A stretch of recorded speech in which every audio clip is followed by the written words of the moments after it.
This is Jay, This is A, and this is Moxicated.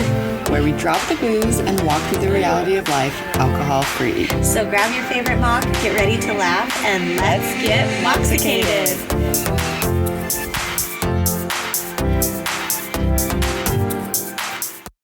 Hello and welcome back. Yay! Hi! Happy Thursday. Yes, or whatever day you're listening to this. Yes, happy whatever day. Yeah, It's your day. yes. Thank you for that. How are you?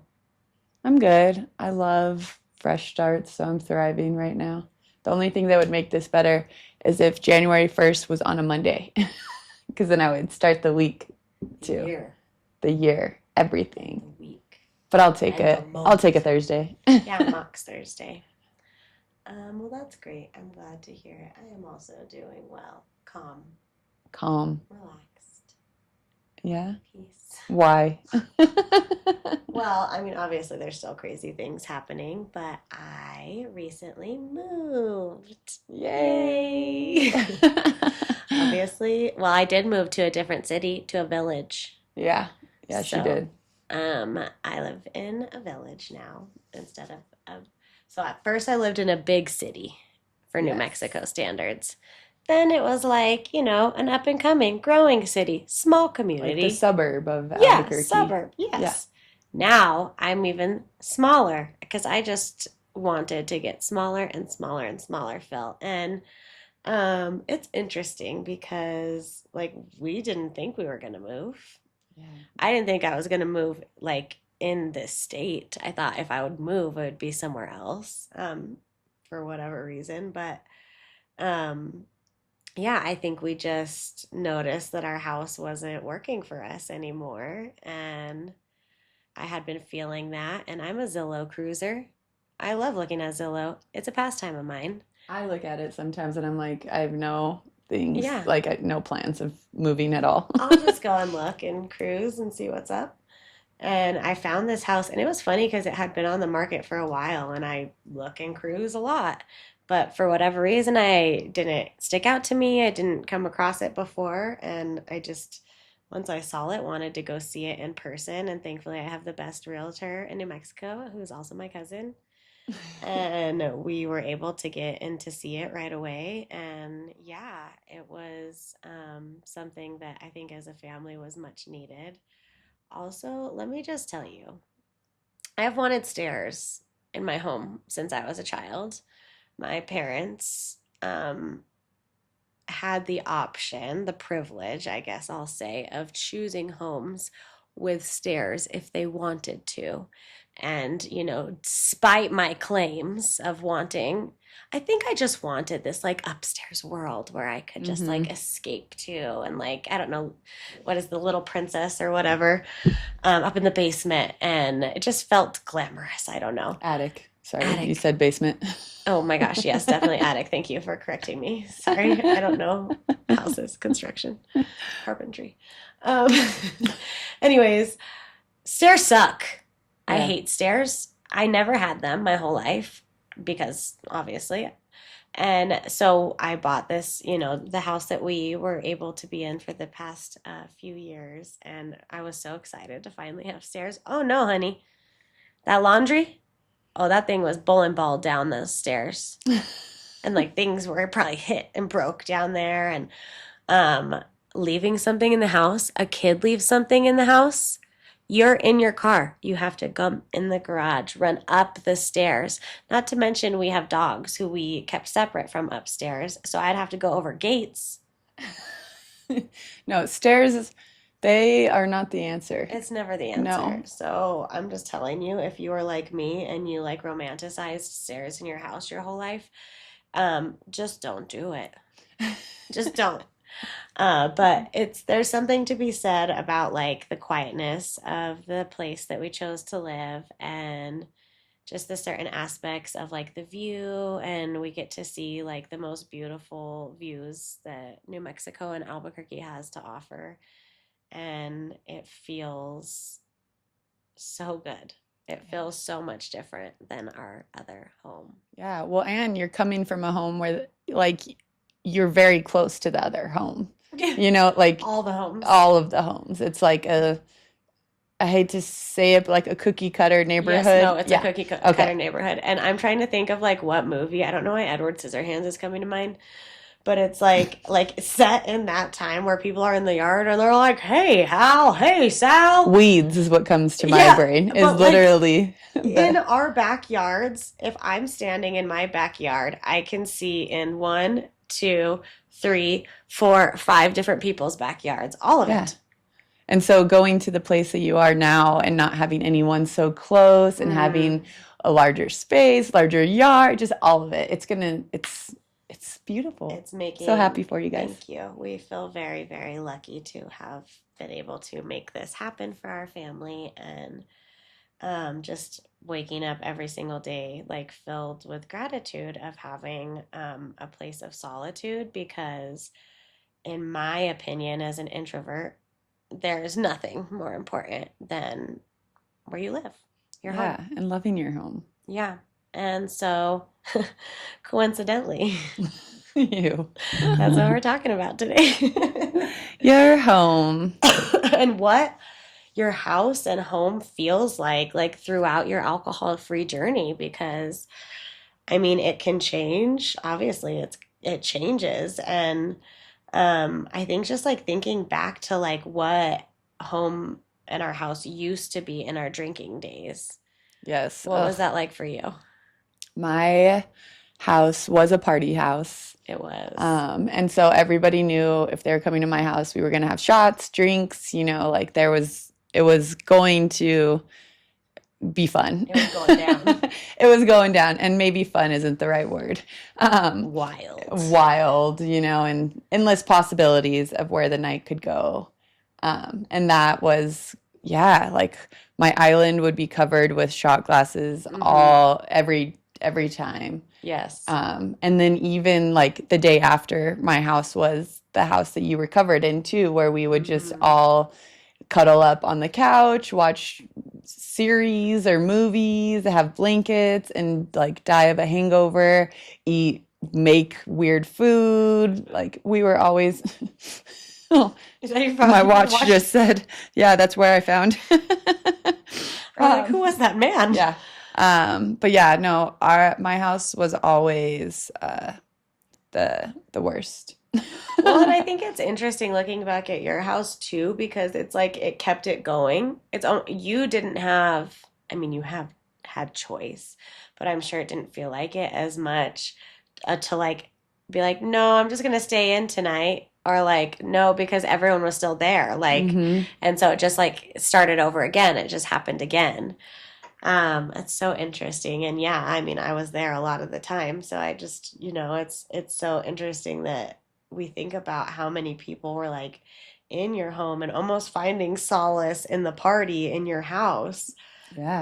Um, and I think like to the houses I had when I was drinking, I don't know why this just came into my mind, but at one point I thought I was going to be an art minor until I realized our art classes were 3 hours long, like three times a week, not just one.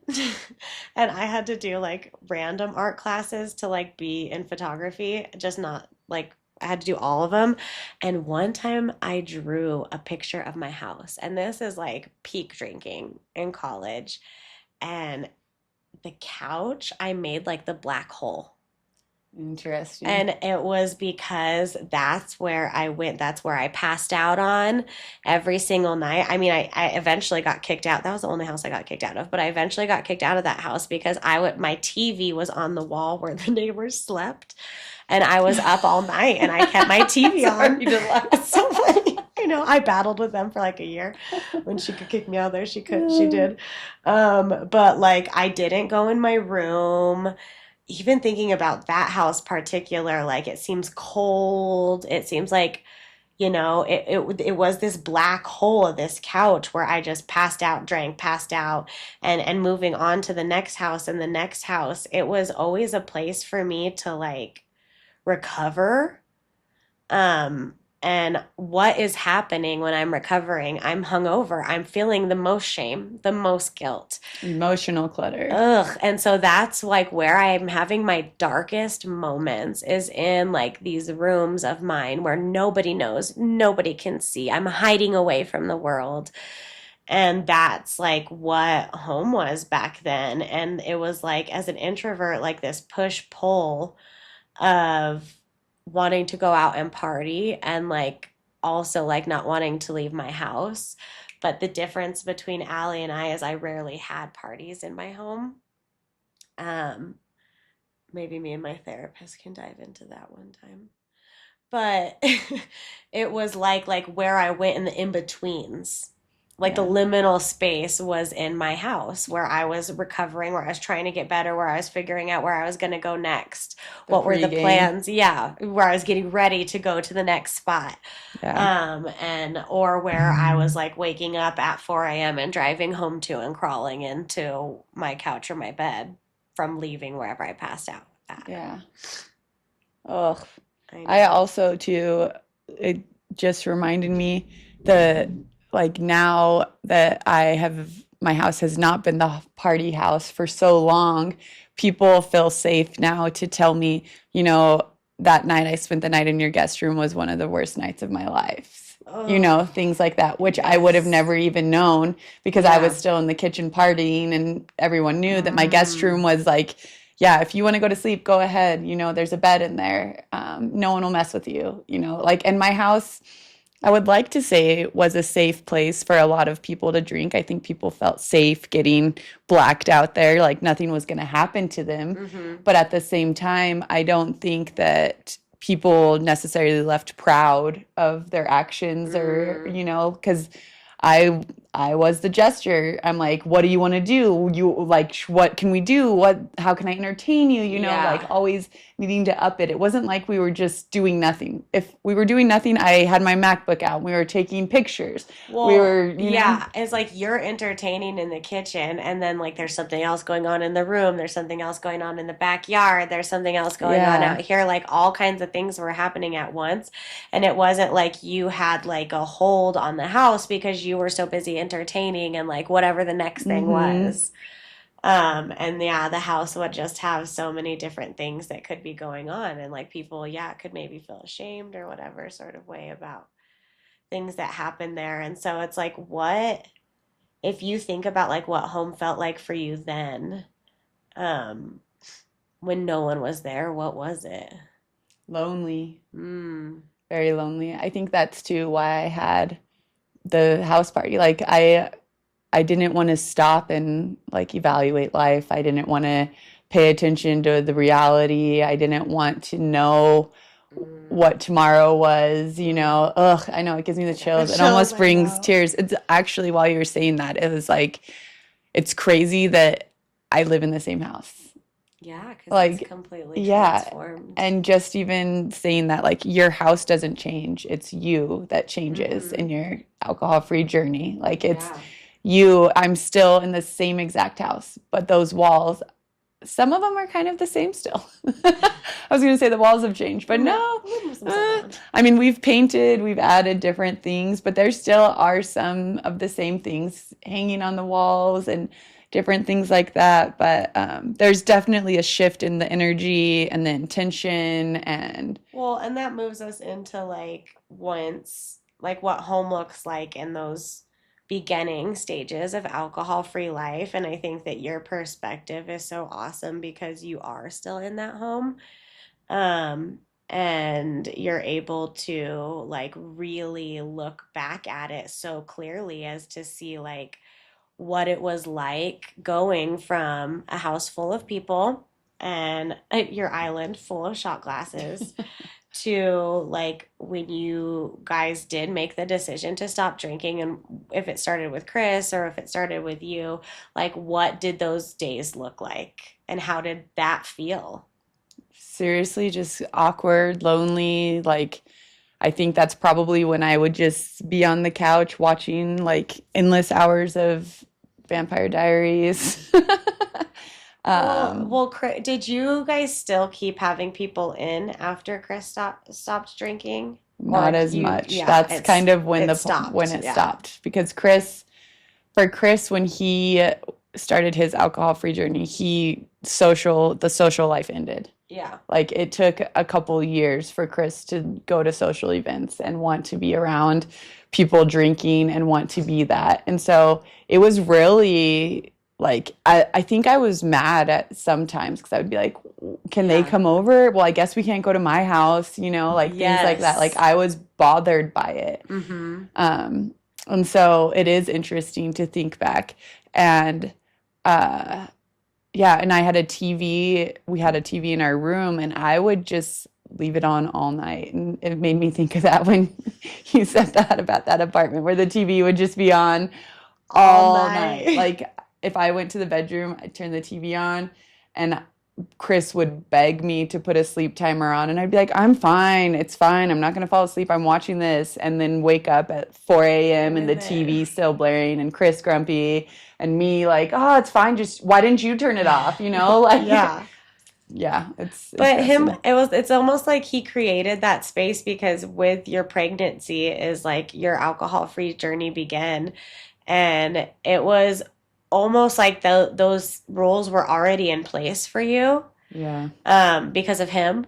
So you didn't have to be the one in that moment to be like, party's over, like doors are shut because, and it was almost like, sorry, Chris, was a scapegoat for, parties are not going to be at my house anymore. Yeah. And like then when you were ready to like make that change and also welcoming, babies into the home, it was already kind of like a different space than it had been before. Yeah. And I think honestly, that's when you started like creating it more your own.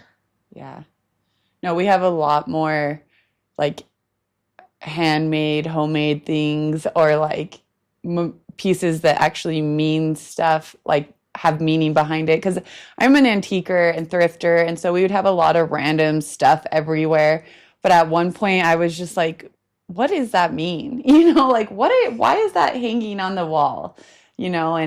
And two, I think in my early sobriety is when I really refound the creative side to myself too. And so Mm-hmm. that's when I restarted crafting, and doing all of those things that I knew I loved, but I didn't really know like I could do, I Yeah. think, until I was like, all right, I'm bored. What do I do? And found different mediums I liked to do. Like, I don't know. It's like rediscovering yourself all in all. Yeah, it's just like it's more intentional.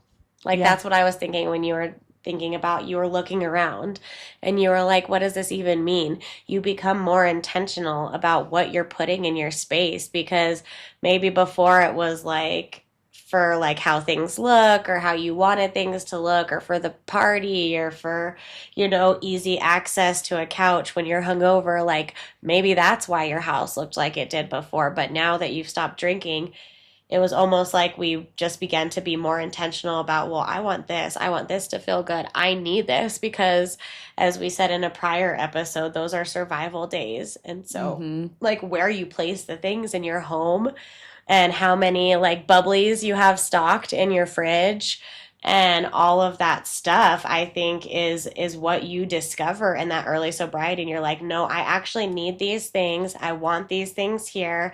This is how it needs to be. And another thing that changes besides like the look of your house and how your house feels, and we've mentioned it already kind of with Allie, is like who you welcome into your house. Yeah. I think a lot of times, and even me as an introvert, if I would get like super passed out, probably super blacked out, drunk, I would invite people back to my house that I probably never would have Yeah. invited if I was sober. 100%. And, another thing about that is like the change in the relationships of the people that drink. And these are family relationships that I'm specifically referring to in my own life or close friendships that like you now have to think like, how is that person going to come over? Because every time they come over, they have alcohol. And what is that going to look like? And what position is that going to put me in? And I think another thing that happens in that transitional period is like whether you want alcohol in your house or not. Yeah. And for you, Chris experienced it first. And for me, like Philip stopped drinking later. And I think everyone is different in that opinion. Yeah. And we've heard a lot people that are in relationships where like there comes a point where they ask their partner, no alcohol in the home. Yes. And two, I think that you have done I like taking it to the next level, and I've always admired how you've done that of telling when you're having parties, there's no alcohol Mm, allowed. And that took years for you to right. finally Hmm. have the courage to stand in your truth in that you didn't want alcohol in your home anymore. Well, let me tell you, and it's not about glamorizing. It's about like going through it. What took me to that point, and this all happened. I'm thinking of two events in mind. One happened at my house that I gave up drinking at, and the one that I just moved out of, where I didn't have that boundary and it wasn't clear. And I am no longer, I would say, I'm not affiliated with the Christian religion anymore. But at one point, my husband and I got baptized in my backyard. This is after I stopped drinking. And somebody came to that event, and I knew that they would probably have alcohol. I didn't say anything about it, I didn't stand up for myself. And in the middle of the baptism, in front of all of these church people that no longer speak to me, the hugest Yeti cup of vodka spilled everywhere Oh in my the middle of gosh. the baptism. And then I think about a Christmas party I had where I was welcoming my in laws. And I was really like, I wanted to be very clear that I wouldn't be providing alcohol, I think, at this point, but you were welcome to bring your own. Yes. And I had a mocktail that I had made. And so people were mixing their alcohol into the mocktail. And a grown man left the like little thing open, and it poured this sticky mocktail poured all into it was in my office, which was a horrible place for it to be to begin with, but like where all my papers were, my checks, my stamps, it was in three different drawers, and Oh, blamed it on my children. oh, And I think that that was that moment, going through that, honestly, having your boundaries in your own home pushed that much is what brought me to the point I was at now. And so I think these transitional periods are important to talk about, because you don't just go from like partying in your house to now it's the safest haven alive. Like you have to go through the stumbling of boundaries with relationships in your home, boundaries on people in your home, boundaries on yourself in your home. yeah. And if like having alcohol in your home is triggering for you, then you need to pour it down the drain. You need to create that boundary, because this is about making your home a place of solace, a place of rest, of rejuvenation, instead of what it was before, a place of sadness, of loneliness, of cold. I always think of cold and dusty. Why Yeah. is it cold and dusty in my mind? Because I didn't clean because I I was was just gonna drunk. say that because there's so much shit I everywhere have that you fucking couldn't five clean. dogs and no cleaning and dog hair dust everywhere and freezing cold. All the Oh my dogs. We've gosh. always had a lot of dogs. I've always had a lot of dogs, drunk or not. But Sorry. it's true. Like, and figuring that out, like, crap, I don't clean my house. I should probably learn how to clean or Yeah. learn how to cook. And that becomes part of it too. Relearning how to cook without alcohol is a huge Oh thing. my gosh, huge. And I think too, before we go any further, like for you and watching you go from heavily drinking to alcohol free, like your house changed the most of anybody I know. Oh, Truly. it Like did. it Yeah. like and it's not even it's and I wouldn't say it was dirty. There It was was just stuff dusty. everywhere. There like literally and same with me. Like Yeah. they're clean clothes, Clothes. but they're Yeah. just everywhere. You Hmm. know, things like that. There's so much clutter. There's no counter space available, which yeah, we were in college, life is happening, but also like the difference and two like I remember and I think even maybe your sister, someone we were like, God, if anything has changed for Jess on this journey, it is her home. Like, Yeah. holy moly, that has changed hugely. I outgrew the name Messy Jessie. Yeah, yes, there you go. Alcohol-free life did that for me.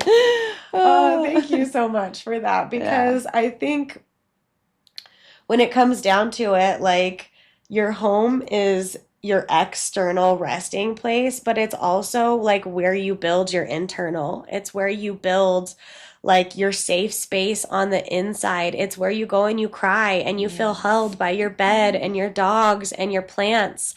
It's where you wake up the next morning and you're not hungover and you have your cup of coffee and you remind yourself, oh my God, this is what it's for. This feels so good. It's where you escape that party that you were getting triggered and you go back home and you put your shows on, and it's okay if you have them on all night. Yes. And you watch them, that's it becomes this place of external safety while you make home feel good inside your body. Because when I was drinking alcohol, I didn't have a home inside. I didn't create a home in my space of living. Everything was too scattered. That's why there was no counter space. That's why there was clothes everywhere. And when I quieted all of that and removed all of that, there was a lot of space. Yeah. There was a lot of places I had to clear out too. Yeah. And then I got even more space to put even cooler stuff. Yes. And I think that brings to like what our homes are like now. Yeah. I don't have I really don't have people over to my home. Well, yeah, it's changed. Yeah, and I mean, we'll have play dates, and those people do come in the home.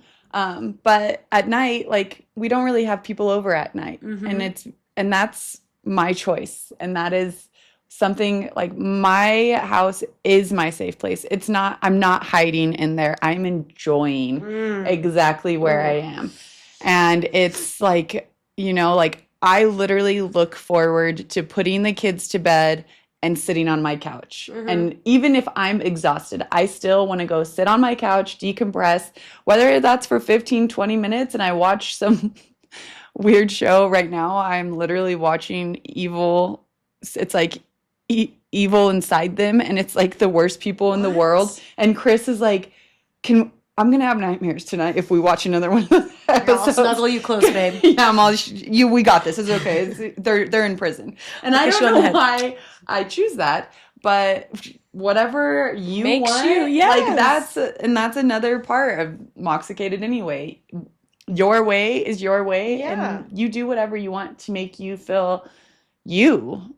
If that's Evil shows, and the same for your home too, because I think another part of it is like, for me, you guys have to remember, I also discovered I was ADHD and had been living ADHD my whole life in this alcohol-free journey, which I would have never discovered if I still drank. But it became like, at first, I will say, like an obsession to keep things organized. Because I had come from the most disorganized place, you guys. Like, my heart, my soul, my mind, my home, everything was disorganized. I was never together. I didn't know I had ADHD, and that's why it was affecting me. So I was constantly trying to keep up with other people, constantly feeling left behind, constantly feeling like I don't add up. And so when I was able to be intentional about my home, I made sure that it was organized. And so, like, it is clean in the sense that everything is put away. Everything has a space. It looks pretty. Anyone could come over at any point in time and be like, oh, Jess has a really pretty house, but I don't let people at my house. The reason my house looks like that is for me, is for my nervous system, because I spent so much time not being able to find shit and reaching for shit and mess and clutter, that what makes me feel good is having everything in its place. But that's not what makes maybe Allie feel good or what makes you feel good. Maybe you were someone who in your drinking felt like you had to be perfect. Yes. And you rage cleaned when you were drunk and you made sure everything had it in your spot. So part of your home feeling safe now is not putting the laundry away right away. Yeah. Maybe part of your safety is allowing clutter to build up. And just like Al said, that's your way. And in that transition period, that's what you figure out. This makes me feel good. This in my body, that's coming back to the home in your body. I can take a breath. This makes me feel like I can breathe. And then you start to notice the things that make you, oh, that makes me feel like I can't breathe. That Yeah. makes me feel tense in my own home.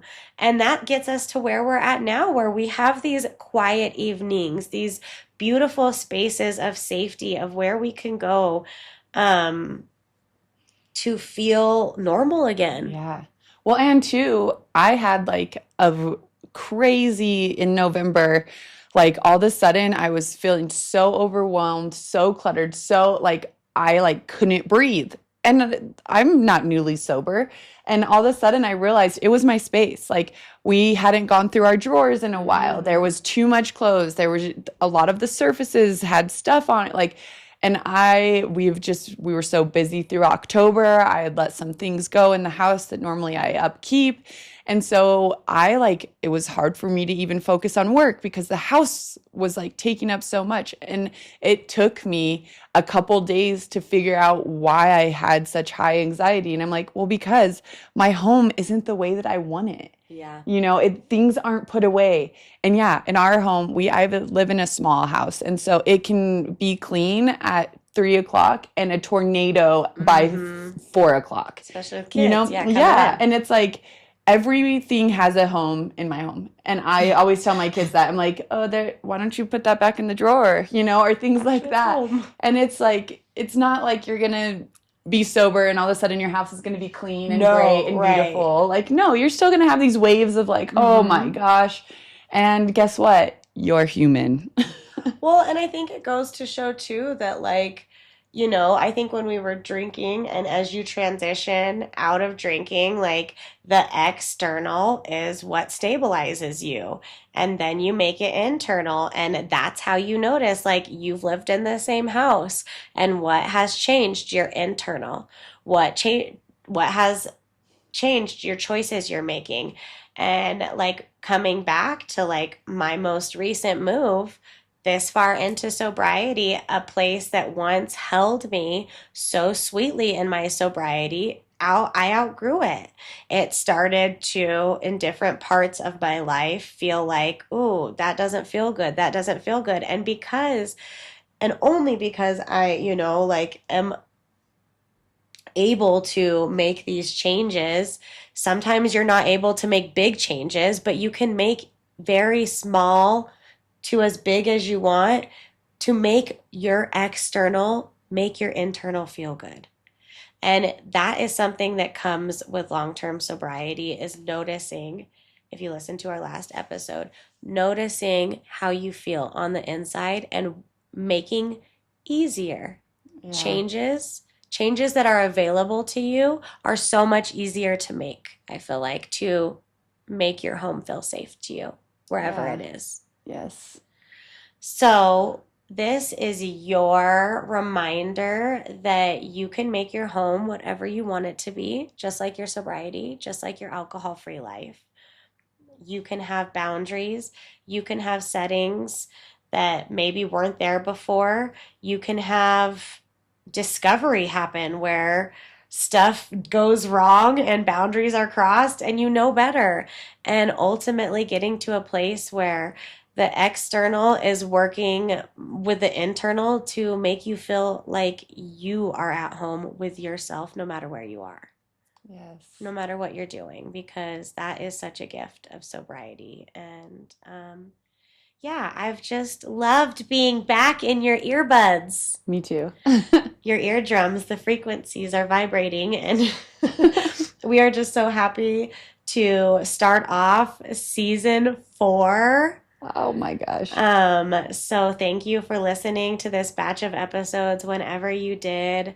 We are coming back on Monday with the first Mox Monday of January.